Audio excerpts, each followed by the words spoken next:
महाप्रभु के विषय में हमारे पुराणों में, हमारे वेदों में अनेकों जगह पर श्री चैतन्य महाप्रभु की जिक्र हुई है, श्री चैतन्य महाप्रभु की चर्चा हुई है। प्रायः संसार के लोग इस बात को जानते नहीं हैं या जनाने वाले जनाते नहीं हैं। इसके पीछे क्या कारण है हम जानते नहीं, लेकिन बिल्कुल प्रकट रूप से मैं आपके सामने आज क्लियर करूंगा। पद्म पुराण में और अनंत संहिता में शिव और पार्वती का संवाद है। तो एक बार पार्वती शिव जी से कहती हैं कि पतिदेव, मैं अक्सर आपसे कथा सुनती आई हूँ। आप कहते हो कि सतयुग में भगवान नरसिंह देव के रूप में प्रकट होते हैं, भगवान वराह देव के रूप में प्रकट होते हैं। प्रभु आप कहते हो कि त्रेता युग, ये पार्वती शिव जी से कहती है, कैलाश में अनंत संहिता में कथा है, श्लोक में आपको दिखाऊंगा। तो पार्वती कहती है सतयुग में नरसिंह देव और भगवान वराह के रूप में प्रकट होते हैं, त्रेता युग में भगवान राम के रूप में आपने लीला सुनाई प्रकट होते हैं। प्रभु द्वापर युग में वही भगवान कृष्ण के रूप में प्रकट होते हैं। तो हे मेरे पति देव, हे मेरे प्रभु, हे भोलेनाथ, हे देवादिदेव महादेव, अब आप ये बताइए कि कलयुग में भगवान किस रूप में प्रकट होते हैं? कलयुग में भगवान के प्रकट का क्या उद्देश्य है? कलयुग में भगवान कैसे आते हैं? कलयुग में भगवान की क्या लीला है? ये पार्वती ने शिव जी से पूछा। तब शिव जी पार्वती से कहते हैं, श्लोक आपके सामने है। शिव जी पार्वती से कहते हैं, देवी इव राधिका कृष्ण सैव गौरवी ग्रहे यच्च वृंदावनम देवी नवद्वीपस्य तच्छुभम नवद्वीपस्य तच्छुभम। जब पार्वती ने शिव जी से पूछा कि कलयुग में भगवान की लीला अवतार क्या है, एक बात याद रही है, कलयुग में भगवान का कल्कि अवतार भी है, लेकिन कल्कि अवतार जो है ना वो भी अंश अवतार है। कलयुग में भगवान मूल रूप से जो आए उसका वर्णन करते हुए शिव जी कहते हैं कि हे देवी, देवी अइव राधिका कृष्ण। मैंने अभी अभी तुम्हें द्वापर युग की कथा सुनाई राधा और कृष्ण की। सो देवी अइव राधिका कृष्ण स, वही राधा और कृष्ण, इव गौर विग्रह है, वही राधा और कृष्ण गौर विग्रह चैतन्य महाप्रभु के रूप में प्रकट होंगे। और यच्च वृंदावनम देवी, और हे देवी पार्वती, जो वृंदावन है वही वृंदावन नवद्वीपस्य तत्शुभम शुभम, नवद्वीप के रूप में प्रकट होगा। सो ये बात शिव जी पार्वती से अनंत संहिता में करते हैं कि राधा और कृष्ण चैतन्य महाप्रभु के रूप में जन्म लेंगे। श्रीमद् भागवत में दशम स्कंद में एक बहुत सुंदर प्रसंग है, जब भगवान श्री कृष्ण 100 दिन के हुए और उस समय वसुदेव जी ने मथुरा से गर्गाचार्य को ब्रज में भेजा कि आप ब्रज में जाइए। आप तो जानते ही है गर्गाचार्य वहाँ मेरा बेटा है, और ये वैश्य लोग कब नामकरण करेंगे इसका भरोसा नहीं है, और हम क्षत्रियों के बच्चों का नामकरण 21 दिन में हो जाता है। यहाँ तो 100 दिन हो गए फिर भी हमारे बच्चे का नामकरण नहीं हुआ। तो गर्गाचार्य आप ब्रज में जाइए नंद बाबा के घर पर और मेरे बेटे का नामकरण कराइए। श्री गर्गाचार्य ब्रज में आते हैं, नंद बाबा स्वागत करते हैं, बहुत सुंदर प्रसंग है। और नंद बाबा निवेदन करते हैं कि अब आप जैसे संत महात्मा मेरे घर पर आए तो कृपया करके मेरे बच्चों का नामकरण कर दीजिए। गर्गाचार्य ने कहा यहाँ सब लोग देख लेंगे, समझ लेंगे, कंस को पता चल जाएगा। बोले कोई बात नहीं, हम गौशाला में जाकर नामकरण करेंगे। नंद बाबा गर्गाचार्य अपने दोनों बच्चे को गौशाला में लेकर गए और फिर सबसे पहले बड़े बेटे को गर्गाचार्य के गोद में रखा। अब गर्गाचार्य ज्योतिष शास्त्र के बहुत बड़े वेत्ता थे। बड़े बच्चे का भविष्य देखे और उनके 3 नाम रखे, बल, राम और संकर्षण। तो बड़े बेटे का नामकरण होने के बाद जब नंद बाबा ने अपने छोटे बेटे को गर्गाचार्य के गोद में रखा, तब गर्गाचार्य ने ये श्लोक कहा, श्रीमद् भागवतम 10वां स्कंद 8वां अध्याय और 13वां श्लोक। कई बार कुछ लोग कहते हैं ना चैतन्य महाप्रभु भगवान है, तो उसके प्रमाण तो एक तो अनंत संहिता में शिव जी ने कहा, दूसरा भागवत तो सभी प्रमाणों का प्रमाण है। सो श्रीमद् भागवत जी में इस प्रकार से वर्णन है, जब नंद बाबा ने गर्गाचार्य के गोद में कृष्ण को रखा, तब गर्गाचार्य कहते हैं, आसन वर्णास्त्रयो यस्य गृह्णतो अनुयुगम तनु शुक्लो रक्त तथा पीत इदानीम कृष्णताम गत इदानीम कृष्णताम गतः। गर्गाचार्य नंद बाबा को कहते हैं कि नंद बाबा, बाबा आपका ये जो छोटा बेटा है ना, ये कमाल का है। कमाल का तो बड़ा भी, लेकिन ये बहुत कमाल का लड़का है। क्या कमाल है? बोले आसन वर्णास्त्रयो यस्य। ये जो है ना, ये पिछले 3 युगों में जन्म ले चुका है और पिछले 3 युगों में इसका रंग अलग है, शरीर का रंग जो है अलग है। क्या अलग है? गृह्णतो अनुयुगम तनु, पूर्व युगों में इसने भिन्न भिन्न रंग का जन्म लिया है। कहते हैं शुक्ल, सतयुग में आपका बेटा शुक्ल रंग का, माने सफेद रंग का होता है। सतयुग में शुक्ल, त्रेता युग में रक्त, शुक्ल रक्त, और तथा पीत, और कलयुग में पीले रंग का। और इदानीम, अभी जो द्वापर युग चल रहा है, तो इदानीम कृष्णताम गतः, अभी द्वापर में ये कृष्ण रंग का, कृष्ण माने काले रंग का। फिर आगे ऐसा प्रसंग है कि इदानीम कृष्णताम गत, अभी ये काले रंग का है, इसलिए मैं इसका नाम कृष्ण रखता हूं। तो ये कथा फिर कभी सुनेंगे। मुझे जो आपको कहना है वो पीत शब्द के ऊपर कहना है कि शुक्ल सतयुग में सफेद, त्रेता में लाल और कलयुग में पीत। पीत माने पीला। सो कलयुग में भगवान श्री कृष्ण प्रकट होते हैं, वो पीले रंग के होते हैं। और भक्तों, पीले रंग के जो भगवान है वो और कोई नहीं, वो श्री चैतन्य महाप्रभु है। सो चैतन्य महाप्रभु स्वयं भगवान श्री कृष्ण, ये श्रीमद् भागवत जी में इसका वर्णन किया गया। और भी आगे निवेदन, श्रीमद् भागवत के 11 स्कंद में निमि महाराज कहते हैं कि हे करभाजन ऋषि, कस्मिन काले स भगवान किम वर्ण कीदृशो नृभि नामना वा केन विधिना पूज्यते तदहोच्यताम। किस युग में भगवान किस वर्ण के, किस रंग के होते हैं और उनका अवतार क्या होता है और उसको प्राप्त करने की विधि क्या है, कृपया करके 3 पॉइंट बताइए। प्रत्येक युग में भगवान किस रंग के होते हैं, किस रूप के होते हैं और उस भगवान को प्राप्त करने की विधि क्या है, ये तीनों बताइए। जब इस प्रकार का प्रश्न पूछा, तब करभाजन ऋषि निमि महाराज को कहते हैं, सतयुग में भगवान सफेद रंग के, श्वेत वर्ण के, और उस भगवान का नाम है हंस। वो हंस अवतार, हंस रूप के हैं। और सतयुग में उस भगवान को प्राप्त करने की विधि है ध्यान।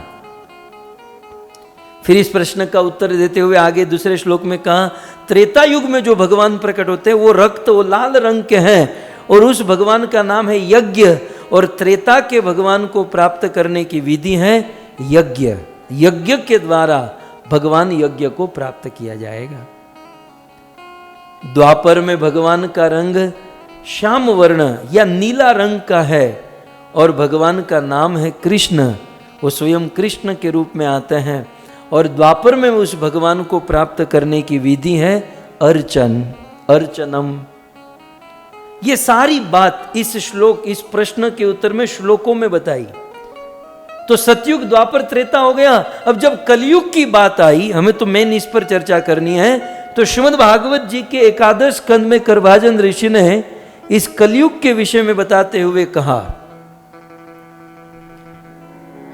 कृष्ण वर्ण त्विषा कृष्णम सांगोपांगास्त्र पार्षदम यज्ञे संकीर्तन प्रायेर यजन्ति ही सुमेधस।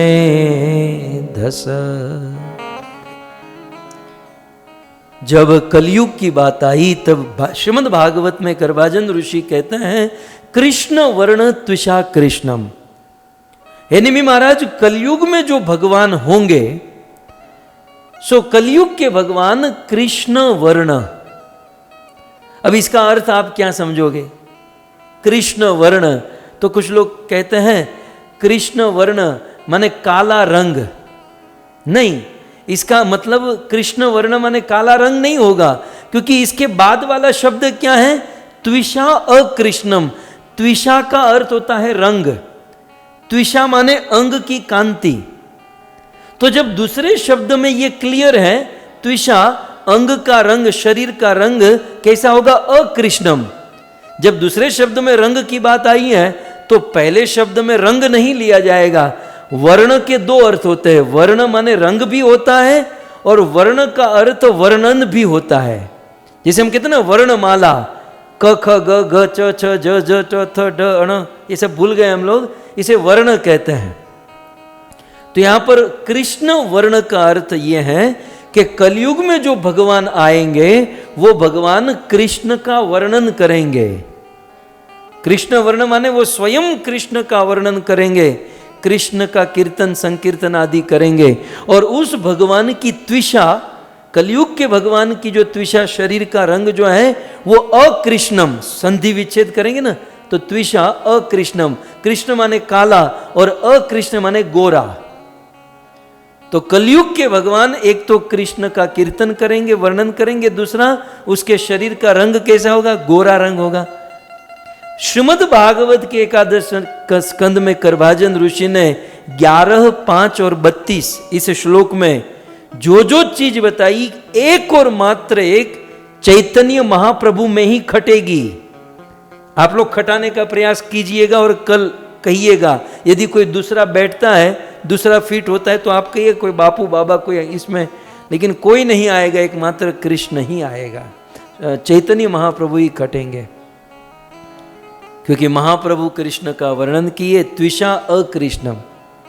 और कलयुग के भगवान के विषय में कहते हैं संग उपअंग अस्त्र पार्षदम।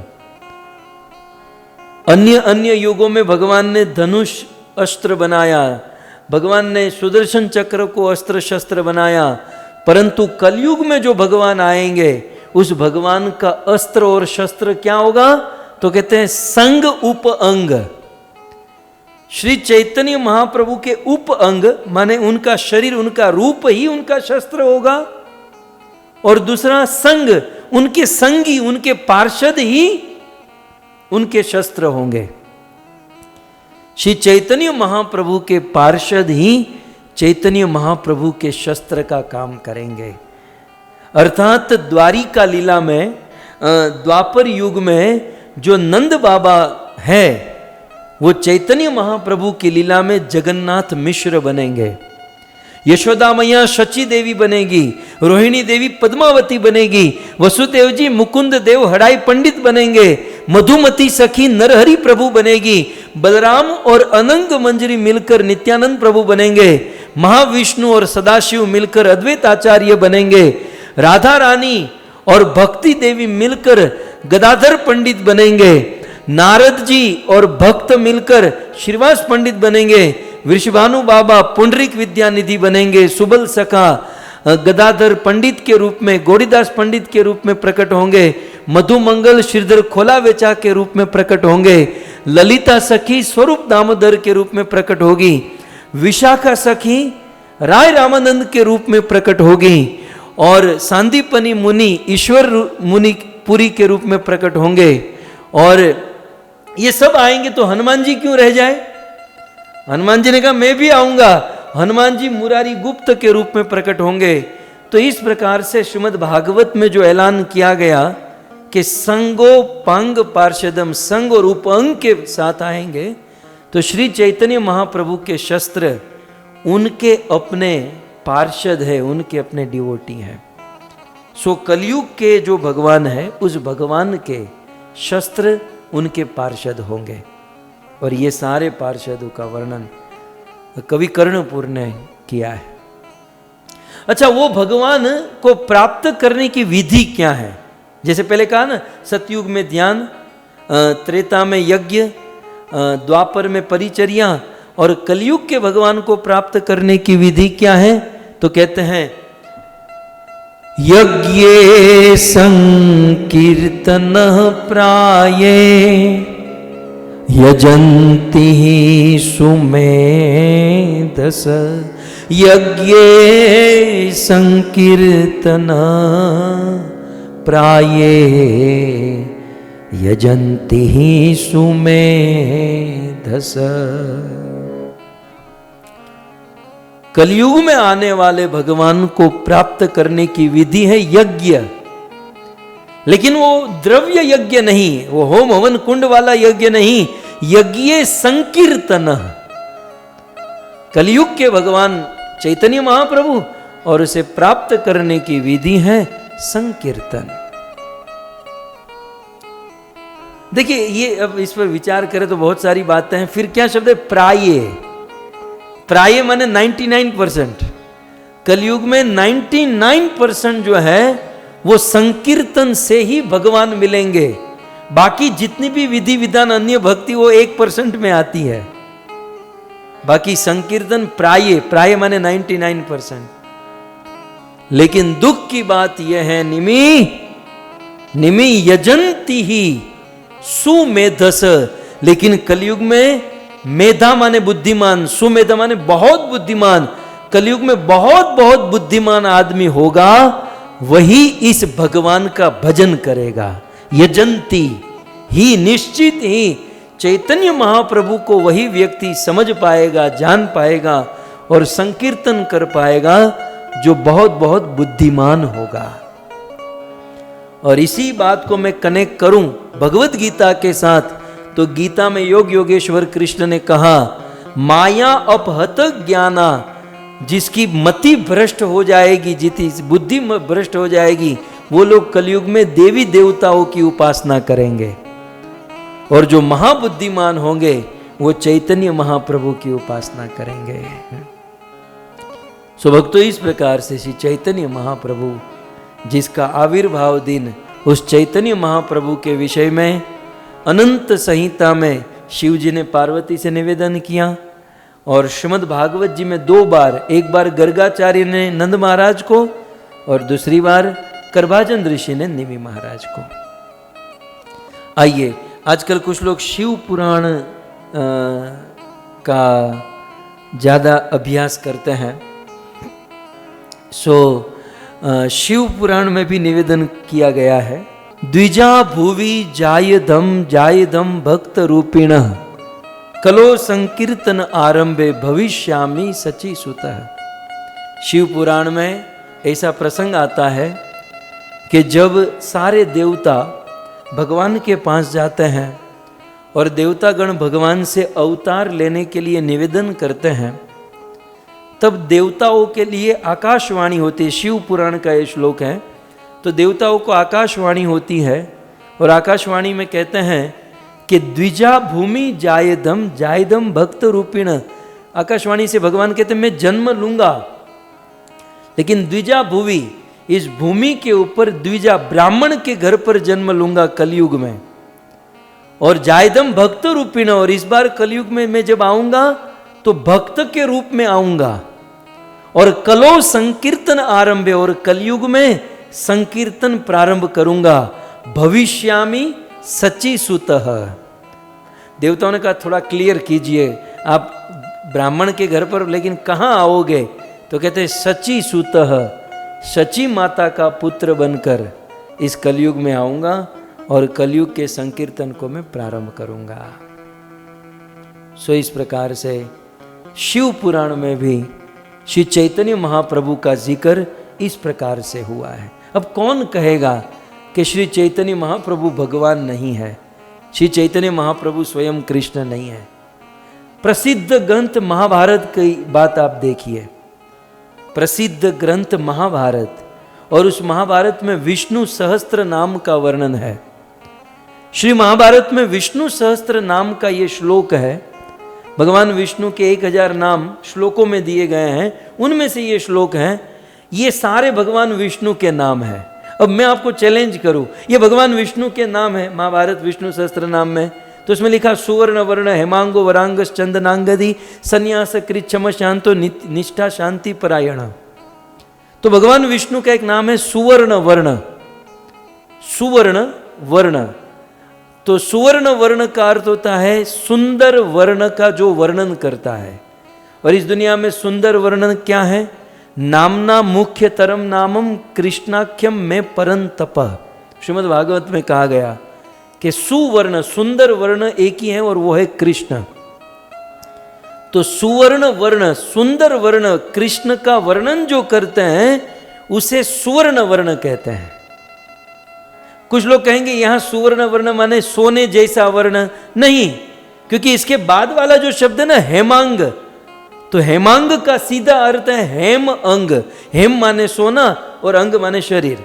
तो जब हेमांग का अर्थ सोना हो रहा है तो पहले वाले का अर्थ समान नहीं होगा। पहले वाले का अर्थ होगा सुवर्ण वर्ण, जो अच्छे वर्ण का वर्णन करता है। तो भगवान विष्णु का कौन सा अवतार है जिसमें कृष्ण का वर्णन किया जाता है, जिसमें स्वयं भगवान अपना वर्णन करते हैं? केवल एक, चैतन्य महाप्रभु। फिर हेम अंग, भगवान विष्णु सहस्त्र नाम, विष्णु सहस्त्र नाम में भगवान का एक नाम है हेमांग। तो भगवान विष्णु का ऐसा कौन सा अवतार, ऐसा कौन सा रूप है जिसमें भगवान विष्णु के शरीर का रंग सोने जैसा है? कौन सा रूप भगवान विष्णु का जिसके शरीर का रंग हेम सोने जैसा पीला है? केवल एक और मात्र एक, तप्त कांचन गौरांगी राधा रानी का जो पीला रंग है वो चैतन्य महाप्रभु लेकर आए। इसलिए यहां पर हेमांग नाम चैतन्य महाप्रभु के लिए खट रहा है। तो ये कनेक्ट करता है महाभारत विष्णु सहस्त्र नाम, ये विष्णु और चैतन्य महाप्रभु एक है, कलयुग के यही अवतार है। फिर ये सारी बातें उनके लिए होती है, वरांग चंदनांगंदी जो शरीर पर चंदन लगाते हैं। लेकिन ये सब छोड़िए, आपके लिए क्लियर दूसरी लाइन में संन्यासकृत, विष्णु सहस्त्र नाम में भगवान विष्णु का एक नाम है संन्यासकृत। अब मुझे आप कहिए भगवान विष्णु के असंख्य अवतार, उनमें से एक अवतार मुझे बताइए जिसमें भगवान विष्णु ने संन्यास लिया हो। भगवान विष्णु ने संन्यास लिया हो ऐसा कौन सा अवतार है? केवल एक, और वो है चैतन्य महाप्रभु। तो इसका अर्थ यही हुआ ना कि ये संन्यासकृत शब्द चैतन्य महाप्रभु को इंगित करता है। तो विष्णु सहस्त्र नाम चैतन्य महाप्रभु को प्रमाणित करता है, इसका अर्थ ये हुआ। सो संन्यासकृत, फिर शांत, फिर निष्ठा शांति, ये सारे प्रमाण है कि श्री चैतन्य महाप्रभु स्वयं भगवान विष्णु है। आगे चलें तो भक्तों गरुड़ पुराण देखो, मैं सीधा गरुड़ पुराण से शब्द श्लोक निकाल कर आपके सामने रखता हूं। ये गरुड़ पुराण का श्लोक है, कूर्म पुराण का श्लोक है। कूर्म पुराण में लिखा है, कलिना दह्य माना नाम उद्धराय तनुभृताम जन्म प्रथम संध्यायाम भविष्यति द्विजालये। कूर्म पुराण में लिखा है कि कलिना दह्य माना नाम, बिल्कुल धधकता हुआ कलयुग होगा, और उस धधकते हुए कलयुग में उद्धराय तनुभूताम, संसार के जीवों का उद्धार करने के लिए जन्म प्रथम संध्यायाम, कलयुग की प्रथम संध्या में अर्थात कलयुग के बिल्कुल प्रारंभ में भविष्यति द्विजालय, मैं कृष्ण द्विजालय ब्राह्मण के घर में प्रकट होऊंगा। तो कुर्म पुराण में यह प्रमाणित किया गया, यह कहा गया कि कलयुग में मैं चैतन्य महाप्रभु के रूप में प्रकट होऊंगा। यह गरुड़ पुराण का श्लोक है। गरुड़ पुराण में कहते हैं अहम पूर्णो भविष्यामि युग संधो विशेषत मायापुरे नवद्वीपे भविष्यामि सची सुतः। गरुड़ पुराण में लिखा है कि अहम पूर्णो, मैं पूर्ण पुरुषोत्तम। देखिए अन्य युगों में भगवान अवतार के रूप में आए, लेकिन ये चैतन्य महाप्रभु पूर्ण पुरुषोत्तम है। अहम पूर्णो भविष्यामि, भविष्य में कब? युग संधो, दो युग की संधि जब होगी, द्वापर का अंत, कलयुग का प्रारंभ। और उस समय मायापुरे, मायापुर में नवद्वीपे भविष्यामि सची सुतः, मायापुर में नवद्वीप में सची सुत, सची माता के पुत्र के रूप में प्रकट होऊंगा। कुछ लोग देवी भागवत पे विश्वास रखते, मैं सबके लिए प्रमाण दे रहा हूं। कुछ लोग देवी भागवत पढ़ते हैं ना, देवी भागवत की कथा रखते हैं। तो देवी भागवत में भी उमा महेश्वर संवाद के अंतर्गत यह श्लोक कहा गया है। देवी भागवत का नाम सिद्धांत संपत्ति, देवी भागवत का है नाम सिद्धांत संपत्ति प्रकाशन परायण क्वचित श्री कृष्ण चैतन्य नामना लोके भविष्यति। देखिए देवी भागवत का ये श्लोक, देवी पुराण का क्या कहते हैं? नाम सिद्धांत संपत्ति। नाम और सिद्धांत ये दो संपत्ति हैं, बिल्कुल सही बात है। भगवान का नाम एक संपत्ति और सिद्धांत संपत्ति है। तो नाम और सिद्धांत रूपी संपत्ति को प्रकाश करने के लिए, देने के लिए और परायण निरंतर प्रदान करने के लिए क्वचित चैतन्य नामना, मैं चैतन्य के नाम से लोके भविष्यति, इस लोक में प्रकट होऊंगा। देवी भागवत है। और अब नरसिंह पुराण, ये श्लोक नरसिंह पुराण का है। नरसिंह पुराण में कहते हैं सत्ये दैत्य कुलाधिनाश समये सिंवोर्ध मर्त्याकृति। नरसिंह पुराण में कहते हैं सतयुग में दैत्य कुल का विनाश करते समय सिंह ऊर्ध्व मर्त्याकृति, मैंने नीचे मनुष्य और ऊपर सिंह की आकृति माने नरसिंह रूप धारण किया। फिर दूसरी लाइन में त्रेतायाम दश कंदरम परिभवन रामेति नामाकृति। त्रेता युग में 10 कंदर, 10 मस्तक वाले रावण को मारने के लिए राम इति नामकृति, मैंने राम रूप धारण किया। गोपालान परिपालयन व्रजपुरे भारम हरन द्वापरे, और द्वापर युग में मैंने गोपाल रूप से गायों को चराने के लिए ब्रज में गोपाल रूप से जन्म धारण किया। लेकिन कलयुग में, नरसिंह पुराण का श्लोक है, लेकिन कलयुग में गौरांग प्रिय कीर्तन कलयुगे चैतन्य नामना प्रभु हो। ये सब प्रमाण होते हैं। इस प्रकार से जब हमारे पास कोई प्रमाण हो तब हमें उस चीज को स्वीकार करके जीवन में धारण करना चाहिए। कलयुग में गौरांग प्रिय कीर्तन, कलयुगे चैतन्य नामना प्रभु, गौरांग रूप से प्रकट होकर प्रिय कीर्तन करेंगे और नाम होगा चैतन्य महाप्रभु। प्रसिद्ध पद्म पुराण का ये श्लोक है कले प्रथम संध्यायाम गौरांगो अहम महीतले भागीरथी तटे रम्य भविष्यामि सची सुतः।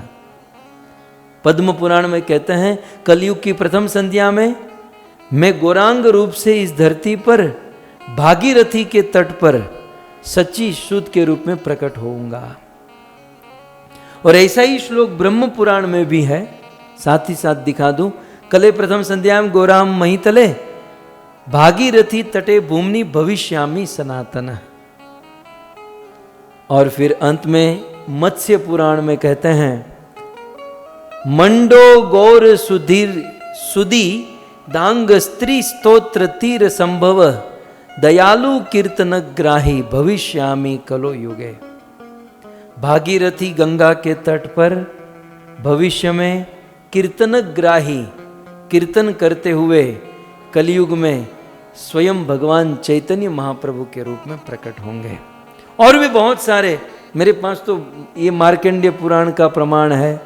गोलोकम सपरित्यज्य, गोलोक को परित्याग करके लोकानाम त्राण कारणात्, लोगों का त्राण परित्राण करने के लिए कलो गौरांग रूपेण, कलयुग में गौरांग महाप्रभु के रूप में लीला लावण्य विग्रह सुंदर लीला करते हुए श्री चैतन्य महाप्रभु प्रकट होंगे। चलो अब अंतिम दे दूं, फिर आगे बढ़ते हैं। ये वामन पुराण, सारे पुराणों में सभी वेदों में ये सब कुछ लिखा है। शची गर्भे च संभूय तरिष्यामि नारद, हे नारद शची गर्भ से मैं प्रकट होऊंगा।